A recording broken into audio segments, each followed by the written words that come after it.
SU భూములకు సంబంధించి రాత్రి మీడియాలో ఆ విజువల్ చూసినాక తెలంగాణ సమాజంలో బాధపడని వ్యక్తి లేరు, కాంగ్రెస్ వాళ్ళు తప్ప. ఆ చిన్న చిన్న అమ్మాయిలను వాళ్ళని మెడలు బట్టి గుంజుకోపోతుంటాయా, మెడలు ఉంటాయా పోతాయా, జుట్టు బట్టి గుంజుకోపోతే కాళ్ళు చేతులు ఉంటాయా ఇరుగుతాయా అనేటువంటి ఒక భయానక వాతావరణం నేను చూస్తాను. నేను బాధ అనిపిస్తున్నాను చూస్తుంటే, వీడియోలు చూస్తుంటే. గంట గుంజుకోపోతే అమ్మాయిలను పట్టుకొని గంట గుంజుకోపోతారా? ఈడ్చుకోబోతున్నారు. కనీసం మానవత్వం ముఖ్యమంత్రి గారికి, కనీసం వాళ్ళ భూములు అమ్ముకుంటారు, మా భూములు ఎందుకు అమ్ముకుంటారు అని చెప్పి ప్రశ్నించే ప్రయత్నం చేస్తే మీరు దొంగతనం లెక్క అర్ధరాత్రి దొంగ లెక్క జేసీబీలను 10 జేసీబీలు తీసుకుపోయి రాత్రి మొత్తం చెట్లు కొట్టేస్తారు, నిబంధనల విరుద్ధంగా భూమిని చదును చేస్తారు. విద్యార్థుల యూనివర్సిటీకి పోయి మీరు ఏ అధికారంతో మీరు పోతున్నారు? మా భూములు, మా యూనివర్సిటీ భూములు అమ్మకండి అని చెప్పి ఆపే ప్రయత్నం చేస్తే వాళ్ళని గొడ్లను నేను చాలా బాధ అనిపిస్తాను. నేను చూస్తుంటే ఆ చిన్న చిన్న అమ్మాయిలను గుంజుకోబోతుంటే ప్రతి ఒక్కరు ఏడిచారు. ఆ వీడియోలు చూసినా ప్రతి ఒక్కరు ఏడిచారు. మానవత్వంలో మాత్రం ఏడిచారు. ఇక మానవత్వంలో కాంగ్రెస్ వాళ్ళు మాత్రం అది గొప్ప చెప్పుకుంటారు. వాళ్ళు 400 ఎకరాలు అమ్మి ఎల్మి రాష్ట్రాన్ని పాలిస్తారు, జీతాలు ఇస్తారు, మీరు పాలిస్తారు, అంతే కదా. ఎస్యు భూములు అమ్మకుంటే ఇక పాలించే స్థితిలో లేదు తెలంగాణ తెలంగాణలో కాంగ్రెస్ పార్టీ ప్రభుత్వం. ఎస్యు భూములు అమ్మకుంటే తెలంగాణ రాష్ట్రాన్ని పాలించే స్థితిలో కాంగ్రెస్ ప్రభుత్వం లేదు. ఈ నెల గడవాలంటే ఎస్యు భూములు అమ్మాలి, 1000 కోట్లు సంపాదించాలి, 50,000 కోట్ల దాకా సంపాదించుకోవాలి.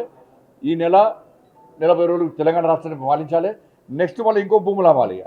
అంటే రాబోయే తరాలకు ఒక గజం జాగ కూడా ఉంచే పరిస్థితిలో కాంగ్రెస్ పార్టీ ప్రభుత్వం లేదు. గజం జాగుండే రాబోయే తరాలకు అన్నమేస్తారు. ఇక మరి ఏబీవీపీ కార్యకర్తలను అడ్డుకుంటే, ఆందోళన చేస్తే రాత్రి ఎత్తుకపోయారు, పోలీస్ స్టేషన్ లోపల కొట్టారు. ఏబీవీపీ కార్యకర్తలు 3 పోలీస్ స్టేషన్ లోపల కొట్టారు. ఒక కార్యకర్తను రాత్రి కూడా వదిలిపెట్టలే. అర్ధరాత్రి కొంతమంది వదిలిపెట్టారు, ఇంకో 2 కార్యకర్తలు రాత్రి కూడా వదిలిపెట్టలే. ఇంత ఘోరమైన అరాచకమా? బీఆర్ఎస్ పార్టీ కంటే ఎక్కువ అరాచకం ఇప్పుడు కాంగ్రెస్ పార్టీలో.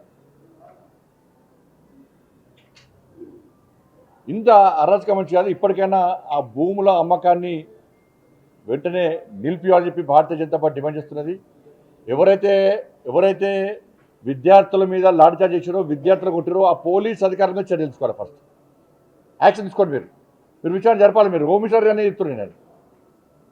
మాకు విచారణ జరిపే అధికారం లేదు కాబట్టి మీకు చెప్తున్నాను నేను. ఇలా విద్యా కమిషన్ వేసారు, అర్బన్ నక్సల్ తీసుకొచ్చి విద్యా కమిషన్ వేసారు.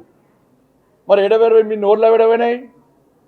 మిమ్మల్ని విద్యా కమిషన్ చైర్మన్లుగా, మెంబర్లుగా కాంగ్రెస్ పార్టీ ప్రభుత్వం వేసింది కదా. మీరు గతంలో ఉద్యమాలు చేశారు కదా, మీరు నక్సల్ సిద్ధాంతం కదా, మావోయిస్టు భావాజాలం కదా, మీరు ప్రజా సమస్యల్లో కొట్లాడతారు కదా, పేదల కోసం కొట్లాడతారు కదా, కొట్లాడిన వాళ్ళు అని చెప్పుకుంటారు కదా. మరి ఇలా ఎస్యు భూములు అమ్మితే ఈ విద్యా కమిషన్ చైర్మన్లు, మెంబర్లు మీ నోరు లేడవేనాయి. మీరు కాంగ్రెస్ పార్టీ ప్రభుత్వాన్ని ఎందుకు ప్రశ్నిస్తలేరు? మీరు ప్రశ్నిస్తలేరు అంటే ఎస్యు భూములను మీరు సమర్థిస్తున్నట్టే. కమ్యూనిస్టు భావాజాలను మీరు అందరూ కూడా సమర్థిస్తున్నట్టే. మీరు భూములు అమ్ముకోండి అని కాంగ్రెస్ పార్టీ కానీ అమ్ముకునే విధంగా స్వేచ్ఛనిస్తున్నట్టే. వాళ్ళ దగ్గర నుంచి వీళ్ళు కమిషన్ తీసుకుంటారు. వీళ్ళు వాటా వీళ్ళకి వస్తుంది. ఏ రకమైన మీ కమిషన్ చైర్మన్లు అండి? మీరు ఉద్యమకారులు కదా. కానీ వెంటనే ప్రభుత్వం తన నిర్ణయాన్ని ఉపసంహరించుకోవాలని చెప్పి భారతీయ జనతా పార్టీ డిమాండ్ చేస్తున్నది. విద్యార్థులు చేసేటువంటి ఆందోళనకు భారతీయ జనతా పార్టీ 100% పూర్తి మద్దతు ఇస్తాం. ఇది పూర్తిగా ప్రజాస్వామ్య వ్యతిరేకం. ఇది భూములమ్మి రాష్ట్రాన్ని పాలిస్తారంటే ఇటువంటి ప్రభుత్వం ప్రజలకు అవసరం లేదు.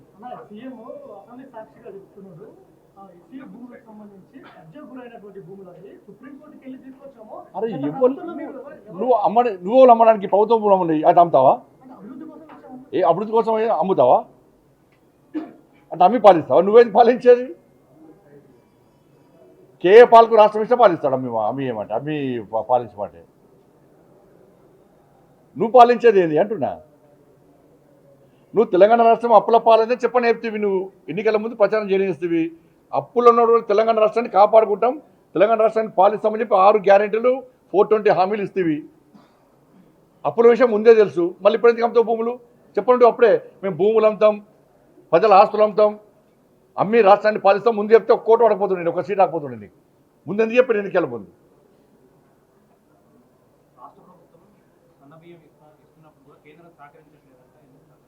నిన్న ఉత్తమ్ కుమార్ రెడ్డి గారు క్లియర్గా చెప్పాడు, నిజాయితీగా లెక్కలు చెప్పాడు.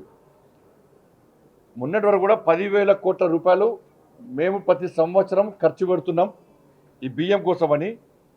ఒక్కొక్క కిలోకు 40 రూపాయలు ఖర్చు పెడుతున్నాం ఒక్కొక్క కిలోకు బియ్యం కోసం అని చెప్పారు. నేనేమంటున్నా అంటే ఈ 5 కిలోల బియ్యము కేంద్రం ఇస్తుందా రాష్ట్ర ప్రభుత్వం ఇస్తుందా స్పష్టం చేయాలి. ఈ 10,000 రూపాయలు కేంద్ర 10,000 కోట్ల రూపాయలు ఈ 10,000 కోట్ల రూపాయలు కేంద్ర ప్రభుత్వం ఇస్తుందా రాష్ట్ర ప్రభుత్వం ఖర్చు పెడుతుందా స్పష్టం చేయాలి. కిలోకు 40 రూపాయలు కేంద్ర ప్రభుత్వం భరిస్తుందా రాష్ట్ర ప్రభుత్వం భరిస్తుందా స్పష్టం చేయాలి. మీరు పెడతలేము, కేంద్రం పెడతలేదు, రాష్ట్ర ప్రభుత్వం పెడుతుందంటే నేను దాన్ని ప్రూవ్ చేస్తాను. నేను అరే 10,000 కోట్ల రూపాయలు సంవత్సరానికి ఖర్చు పెట్టేది కేంద్ర ప్రభుత్వం, నరేంద్ర మోడీ గారి ప్రభుత్వం. కిలోకు 40 రూపాయలు ఖర్చు పెట్టేది నరేంద్ర మోడీ గారి ప్రభుత్వం. మిల్లింగ్ నుంచి ఇవాళ ట్రాన్స్పోర్టేషన్ కానీ, శుద్ధిదారుల పైసలు, గోన సంచి పైసలు కానీ లాస్ట్కు వీళ్ళు కొనుగోలు ముందు వీళ్ళు చేయాల్సి వస్తుంది, రాష్ట్ర ప్రభుత్వం కొనుగోలు చేయాల్సి వస్తుంది. దానికి మిత్తి చేసుకుంటారు. ఆ ఇంట్రెస్ట్ పైసలు కూడా కేంద్రమే కడుతున్నది. అరే 40 రూపాయలు ఇచ్చేది మేము, 5 కిలోల బియ్యం ఫ్రీ ఇచ్చేది మేము, కేంద్ర ప్రభుత్వం ఇస్తుంది, మోడీ గారి ప్రభుత్వం ఇస్తుంది. 10,000 కోట్ల రూపాయలు ఖర్చు పెట్టేది కేంద్ర ప్రభుత్వము. ఫోటో మాత్రం మీరు పెట్టుకుంటారు. 10 రూపాయలు యాడ్ చేసారు మీరు ఇచ్చేది ఎంత? 10 రూపాయలు ఇచ్చారు. 10 రూపాయలు ఇచ్చి అంగు ఆర్పాటలు చేస్తున్నారు. మరి 40 రూపాయలు ఇచ్చిన మోడీ గారు ఏమనాలి? 10,000 కోట్ల రూపాయలు ఖర్చు పెట్టిన మోడీ గారు ఏమనాలి? నీకు అదన భారం ఎంత పడుతుంది? 2,000 కోట్లు అదన భారం పడుతుంది. ఇలా అందుకే భారతీయ జనతా పార్టీ కార్యకర్తలకు అప్పీల్ చేస్తున్నా, మీరు వెంటనే రేషన్ షాప్లోకి వెళ్ళండి, వీళ్ళు ఇచ్చే బియ్యాన్ని తనిఖీ చేయండి. ఇది కేంద్ర ప్రభుత్వము కిలోకు 40 రూపాయలు ఖర్చు పెడుతుందని చెప్పండి. 10,000 కోట్ల రూపాయలు ప్రతి సంవత్సరంలో ఖర్చు పెడుతుందని విషయాన్ని చెప్పి ఎలా ప్రజలకు వాస్తవాలు చెప్పాలి. ప్రజలు తెలంగాణ సమాజం ఆలోచించాలి. 40 రూపాయలు ఖర్చు పెట్టే మోడీ గారు గొప్పరా, 10 రూపాయలు ఖర్చు పెట్టే కాంగ్రెస్ పార్టీ గొప్ప పార్టీ? ఆలోచించండి మీరు. అలా 10,000 కోట్ల రూపాయలు తెలంగాణ రాష్ట్రానికి బియ్యం కోసం ఖర్చు పెట్టే భారతీయ జనతా పార్టీ ఎన్డీఏ ప్రభుత్వం గొప్పదా? 2,000 కోట్ల రూపాయలు ఖర్చు పెట్టే కాంగ్రెస్ పార్టీ ప్రభుత్వం గొప్పదా? ఒకసారి ఆలోచించండి. పైసలు కేంద్రాన్ని పేరు మాత్రమే చెప్పుకుంటున్నారు. మోడీ గారు ఫోటో పెట్టమంటే ఈడ పెట్టాలన్నా, ముఖ్యమంత్రి రేవంత్ రెడ్డి గారు ఫోటో పెట్టాలి. అరే రేవంత్ రెడ్డి గారు ఫోటో పెట్టద్దని మేము అంటలేదు, మీ ఫోటో పెట్టుకోవడం మాకు ఏం అభ్యంతరం లేదు. కానీ మోడీ గారు ఫోటో ఎందుకు పెట్టారు అంటున్నాను నేను. కనీసం నేను అంత పెద్ద ప్రారంభోత్సవ కార్యక్రమం పెట్టినప్పుడు సన్న బియ్యంది ఒక్కసారన్నా కనీసం మీ నోటి ద్వారా కేంద్ర ప్రభుత్వం సహకరిస్తున్నది, 10,000 కోట్ల రూపాయలు మాకు ఇస్తున్నది, 40 రూపాయలు కిలోకి ఇస్తున్నది, దాన్ని 10,000 రూపాయలు యాడ్ చేసి చెప్పుకొని ఇబ్బంది లేదు. కానీ కనీసం పేరు చెప్తలేరు. చెప్పాలి, నేను 10,000 కోట్ల రూపాయలు అంటే నేను ప్రూఫ్ చేస్తాను ఏంటంటే మా సవాల్ సిద్ధమా కాంగ్రెస్ పార్టీ చెప్పాలి. ఏడవనంతే. దాంతోపాటు లోకల్ బాడీ ఎలక్షన్స్, హైదరాబాద్ స్థానిక సంస్థల ఎన్నికల్లో కాంగ్రెస్, బీఆర్ఎస్, ఎంఐఎం 3 పార్టీలు ఒకటైనాయి. కాంగ్రెస్ పార్టీ ఎంఐఎం సపోర్ట్గా ఇలా పోటీ తప్పుకునే ప్రయత్నం చేస్తుంది. బీఆర్ఎస్ పార్టీకి మెజారిటీ ఉన్నప్పుడు కూడా దాదాపు 70 ఓట్లకు పైగా ఉన్నప్పుడు కూడా ఇలా పోటీ చేయడానికి ఇలా ముందుకు వస్తలేదు. ఎందుకంటే కాంగ్రెస్ పార్టీ సహకరించడానికి ఇలా ఈ భాషా పేరుతోని, దక్షిణ భారతం పేరుతోని, దక్షిణాది రాష్ట్రాల పేరుతోని ఇలా చెన్నైలో జరిగిన సమావేశానికి కాంగ్రెస్ పోయింది, బీఆర్ఎస్ ఇద్దరు అనుకుని వేరు. మళ్ళీ హైదరాబాద్లో పెట్టే మీటింగ్ కూడా ఇద్దరు కలిసి అరేంజ్మెంట్ చేస్తున్నారు. ఎవరోని పిలవాలి, ఏ పార్టీని పిలవాలి, బీఆర్ఎస్ పార్టీ కాంగ్రెస్ పార్టీ అనుకునే పిలుస్తున్నారు. ఇలా స్థానిక సంస్థలు ఇక్కడ ఈ లోకల్ బాడీ ఎన్నికల్లో కూడా, ఎమ్మెల్సీ ఎన్నికల్లో కూడా కాంగ్రెస్, బీఆర్ఎస్ కలిసే ఎంఐ పార్టీకి మద్దతు తెలిపే ప్రయత్నం చేస్తున్నారు. ఇలా కాంగ్రెస్ పార్టీకి 2 కార్పొరేట్ సీట్లు ఉన్నాయి, 20 మంది బీఆర్ఎస్ వాళ్ళు జైనర్ అలా ఎంపీ ఉన్నాడు, ఎమ్మెల్యే ఉన్నాడు, ఎమ్మెల్సీ ఉన్నారు, పోటీ చేస్తలేరు. బీఆర్ఎస్ పార్టీకి 54 మందో 55 మందో కార్పొరేటర్లు ఉన్నారు, ఎమ్మెల్సీ ఉన్నారు, ఎంపీ ఉన్నారు, ఎమ్మెల్యే ఉన్నారు. మరి వాళ్ళకి ఇంకా అదనంగా ఈ కార్పొరేటర్తో పాటు అదనంగా ఇంక 20 ఓట్లు ఉన్నాయి వాళ్ళకి. వాళ్ళు కూడా పోటీ చేస్తలేరు. క్రాస్ ఓటింగ్ అయితే చెప్పి వాళ్ళ పార్టీ కార్యకర్తల నాయకులనే బీఆర్ఎస్ పార్టీ నమ్మకం లేదు. కానీ ముగ్గురు ఒకటే, వీళ్ళిద్దరు బీఆర్ఎస్ కాంగ్రెస్ ఒక్కటే అనేదానికి ఇది నిలువెత్తు ఉదాహరణ. ఇది ఇంతకంటే మంచి ఉదాహరణ లేదు. వాళ్ళిద్దరు ఒకటే, అందుకే ఇద్దరు కలిసే ఎంఎం పార్టీకి సపోర్ట్ ఇస్తున్నారు, ఎంఎం పార్టీ గెలిపించే ప్రయత్నం చేస్తున్నారు. ఇది తెలంగాణ సమాజం ఆలోచించాలి. తెలంగాణ రాష్ట్రం ఇలా ఏం కాబోతున్నది?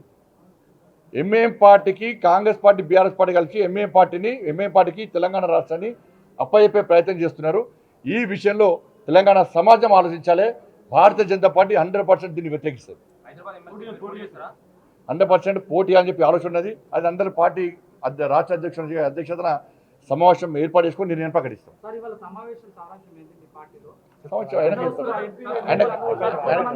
ఆఫీస్ బేరర్స్ మీటింగ్, ఇది ఆఫీస్ బేరర్స్ మీటింగు, కామన్ అందరూ కలిపి మీటింగ్ కాదు కాబట్టి కొత్త అధ్యక్షుల పరిచయ కార్యక్రమము. దాంతోపాటు ఎవరు పిలిస్తే వాళ్ళు వస్తారు. ఎజెండాకి సంబంధించి మీటింగ్ ఎజెండా, దాని తర్వాత మీటింగ్ తర్వాత అధ్యక్షుల వరకు ఎవరు ఆదేశిస్తే వారు మీటింగ్ చెప్తారు. ఇప్పుడు గ్రూప్ వన్ సంబంధించి ఏమంటున్నారంటే, ఇప్పుడు గతంలో బీఆర్ఎస్ పార్టీ హయాంలో గ్రూప్ వన్ పేపర్ లీకేజు. ఈ ప్రభుత్వం వచ్చినాక ఏమైంది? అవకతవకలు. ఇప్పుడు గ్రూప్ వన్ అభ్యర్థుల యొక్క అభ్యంతరాలను, వాళ్ళ యొక్క ఫిర్యాదులను పరిగణలోకి తీసుకోవాలి. మెరిట్ విద్యార్థులకు అన్యాయం కాకుండా, ఎవరికి అన్యాయం కాకుండా అందరికీ న్యాయం జరిగే విధంగా విచారణ జరపాల్సిన బాధ్యత ప్రభుత్వం మీద ఉంది. చివరకు ప్రభుత్వం స్పందించకుండా కోర్టు పోయే పరిస్థితి వచ్చింది. కాబట్టి గ్రూప్ వన్ విషయంలో ప్రభుత్వము చాలా సీరియస్ తీసుకోవాలి. వాళ్ళు కష్టపడి చదువుకున్నారు. ఎవరికి అన్యాయం జరగకుండా, మెరిట్ విద్యార్థులకు అన్యాయం జరగకుండా న్యాయ విచారణ జరపని చెప్పి డిమాండ్ చేస్తున్నాం. ధన్యవాదాలు. మరిన్ని వీడియోస్ కోసం ఛానల్ సబ్స్క్రైబ్ చేయండి. లేటెస్ట్ అప్డేట్స్ కోసం వాట్సాప్ ఛానల్ ఫాలో అవ్వండి. అండ్ లింక్ డిస్క్రిప్షన్ లో ఉంది.